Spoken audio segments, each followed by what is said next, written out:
तो अंत में भगवान धन्वंतरि अमृत कलश लेकर प्रकट हुए। भगवान विष्णु ने मोहिनी रूप धारण करके देवताओं को अमृत पिलाना शुरू किया। स्वरभानु नाम का एक चालाक असुर था। उसने देवताओं की पंक्ति में बैठकर अमृत पी लिया, लेकिन सूर्य और चंद्रदेव ने उसे पहचान लिया और भगवान विष्णु को सूचित कर दिया।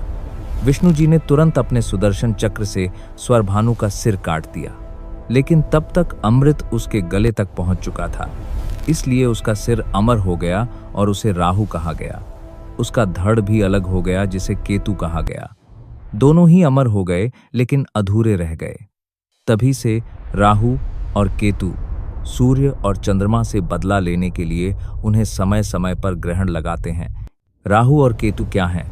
ज्योतिष में राहु और केतु को छाया ग्रह कहा जाता है।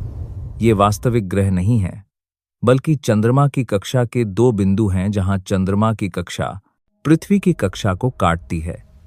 इन बिंदुओं को खगोलीय भाषा में नॉर्थ नोड और साउथ नोड कहा जाता है। राहु को उत्तरी बिंदु माना जाता है और केतु को दक्षिणी बिंदु।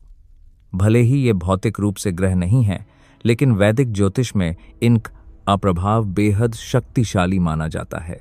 राहु और केतु हमेशा एक दूसरे के विपरीत, यानी 180 डिग्री की दूरी पर होते हैं।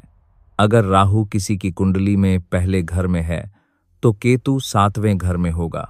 ये दोनों हमेशा वक्री गति से चलते हैं, यानी उल्टी दिशा में। राहु को शनि के समान माना जाता है और केतु को मंगल के समान। दोनों ही तीव्र और कर्मफल देने वाले ग्रह हैं। राहु का स्वभाव और प्रभाव